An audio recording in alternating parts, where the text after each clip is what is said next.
Okay. Hi, Peggy. Hello again. We're going to Hello. continue your story, okay? One moment, please. 皆様、こんにちは。ミッキー京子です。ペギーさんとお話を続けます。Okay. Well, so this is about rheumatoid arthritis and your miraculous recovery. Uh, I'd like to ask you about the timing. The second one, you said you started that swelling and other things 2013.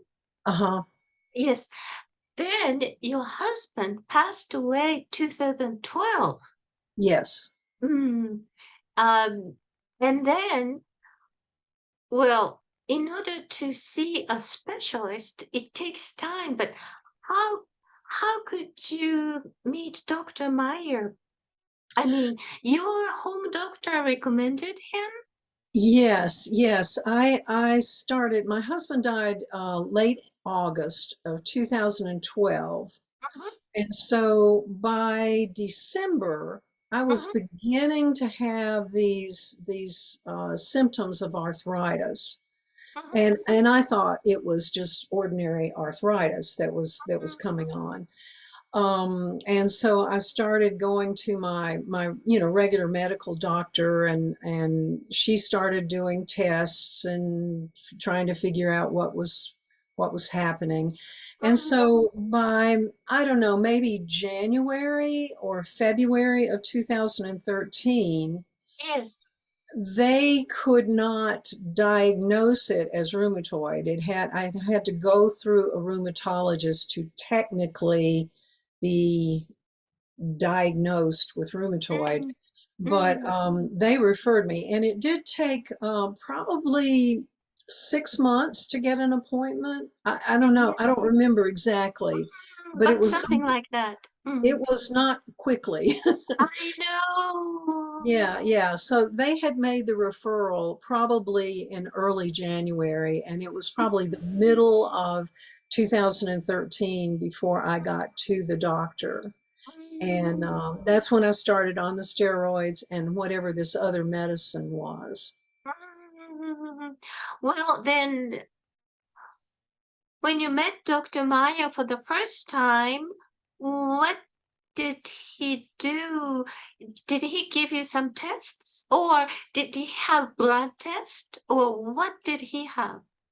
Yes, he did blood work, had blood tests done on me, and I had I don't know if it was X-ray or, but some sort of scan, that they do to look at the joint structure.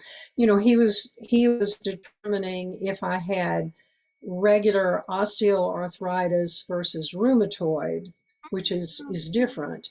And Mm. um, and so that was, he did the blood work, and he did scans and X-rays and a whole series of things. And determined that it was in fact rheumatoid arthritis. And then when I told him about my past history from from those 8 years before, he said, "Oh, absolutely, you had rheumatoid then, but it went into remission for whatever reason, because they Right. don't know why it goes into remission." Mm. Um, Mm. I understand now Mhm. it went into remission because I processed that my first husband had died, and Mm. and just releasing all that. My Yes. my older daughter, who Mhm. was with her father through that dying process, she was in her, I guess she was 25, 26 at that time. Mhm. She was afraid that we were both dying. Yeah, because my symptoms were so severe, and I've never had health. I mean, I've never even been in the hospital. My children, well, with one of my children, I went to the hospital. The other one I had at home. So I've never had any serious illnesses ever. And so she really thought that I was dying. But then I got better, and it was like, well, okay. But Dr. Meyer said yes, that most definitely was rheumatoid. They just didn't do the testing in the proper direction to determine it or whatever. And Peggy, um, maybe you don't want to talk about this, but would you tell us how difficult it was for you to do many things? For instance, cooking or cleaning or doing laundry or uh, how was it? Would you tell us how painful, where it was painful, all these things? Yes, it was very, because I was very, very active, and I really I didn't feel very safe driving. Mm, I would drive into the small town, which is a couple of miles from me, but most of what I was doing was in the next town over, which is 15 miles away. And not only did I not feel really comfortable driving that distance, even if I did, it was so hard to get out of the car and walk from the yes. parking lot to get in the building Mm, that mm, that I almost stopped all my activities in mm, Asheville because it was just too incredibly difficult to get mm. from the parking lot to the building. That was the biggest blockage of that piece. But Yes. yes, cooking and just basic cleaning, and not that I was trying to, vacuum the floor, but just, it was hard to even pick up something off the floor. If I dropped something, it would be and I had one of those, those reacher things that have a handle, Yes, yes. because Mhm, I couldn't get down to pick up something if I had dropped it. yes. And Well, about cooking, could could you cut with knife? No, no. not I very well. No, not very well. mm, And mm, I had friends who would bring me a few meals. I mean, not like every meal every day, but mm, I was very limited in what I could do. I could mm, make eggs and toast and be fine mm, with that, but mm, chopping a salad, was beyond my ability. And yes, yes. Well, how about could you open the lid? No, no.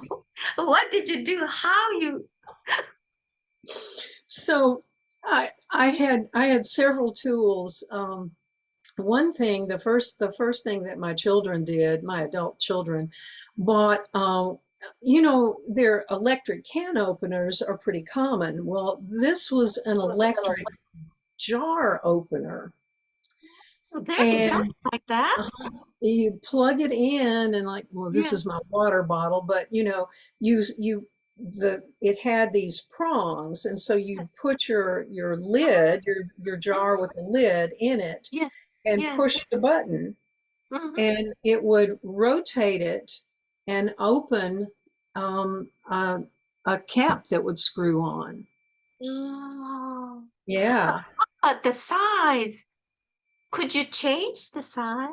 You could change the size from this sort of ordinary can size, jar size thing to another size a little bit larger. I mean, like it had from like this big to this Mm. big to maybe this big. Oh. Um, I mean, Oh. there certainly would have been things that would have been too large for it, but I didn't buy things that had larger char tops.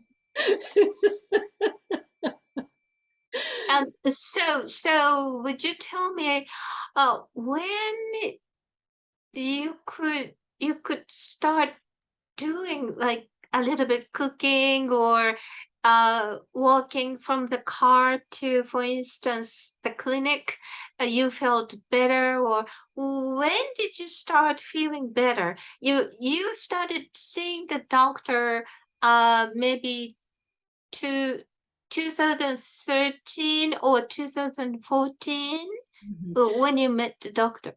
Yeah, 2014? I met him in 2013 and probably in August or something like that because it would have taken about 6 months. Oh, Um, and by uh, within 2 months of the time I got to him, my symptoms were beginning to ease because of the steroids. Now, oh, steroids have a lot of negative side effects as well. oh, They, they make you stay awake. Your body system speeds up, and it can cause your blood sugar to rise and things like that. But oh, whatever those negative side effects were acceptable because it's what got me back to being able to walk and take care of myself. yes, yes. So, and then eventually I came off the steroids because, as I said earlier, the medication that he prescribed for me took 6 to 8 weeks to truly be in my blood system. So Mm, after 8 weeks, I started mm, coming off the steroids gradually. And so mm, this medication is gradually increasing in my bloodstream. And so mm, eventually I was able to just take that particular medication. mm. And when you felt you didn't have to see Dr. Meyer anymore, except one checking in a year, when did you start doing that? 2018, I came Mm, off the medication mm, because wow. mhm, I had a trip planned to Egypt. It was my first trip to Egypt, and I Yes. knew it was coming up. Actually, I was going to Ireland that year as well, Mm, and so I had already in by late 2017, we had started cutting back my medication. I was down to 1/4 as much medication by the end of 2017. mm, So my goal in 2018 was to completely come off the medication, mhm, and we did that. We did that. I was mm, still on the medication in the spring when I went to Ireland, but I was off the medication. The reason that I remember this is that he gave me a prescription mhm, so I could take this prescription with me in case mhm. that rheumatoid showed up again. I mean, he gave me a prescription for the steroid and the prescription for the med. I think I refilled the medication and took the medicine with me, but I had a prescription for steroid in case I needed it while I was traveling, because I I knew see. I was going to be gone for 3 weeks, Mhm, and mhm. so that Wow. yeah, yeah, Yeah. Well, 2018. yeah, Peggy, I like to tell people like you are the person who saved me. So just one moment, please. えですね、ペギーさんはですね、私に彼女のお医者様ですね、ドクター・マイヤーを紹介してくださった方なんですよ。私は4年半、もう苦しんで苦しんで、もう強い薬を飲んで、もうただもうぼーっと生きていました。もう何もできなかった。I couldn't do anything and then I had to take very strong painkiller because the first specialist I met, she gave me something which had a terrible side effect, but Mhm. I couldn't take it, and she didn't change it. She just gave me the same medications. I couldn't believe it.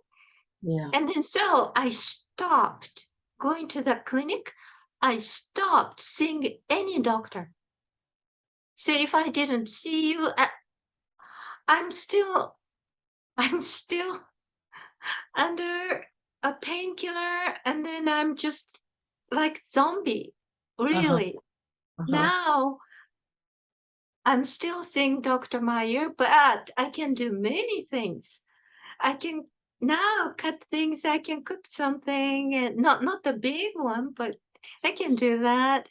I'm just very happy. It's my life is totally different. Mhm. Yeah. So you are my lifesaver. I'm Oh, just so uh, grateful, that I could share that with you because it's a terrible journey. yes, yes, that's right.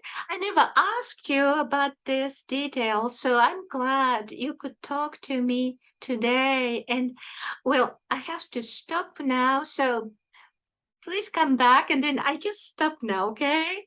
All right. Everybody, thank you very much. And then I'll see you again. Goodbye. One moment, please. This is really new to me using Zoom. You're the first guest. You're still recording. Oh, yeah.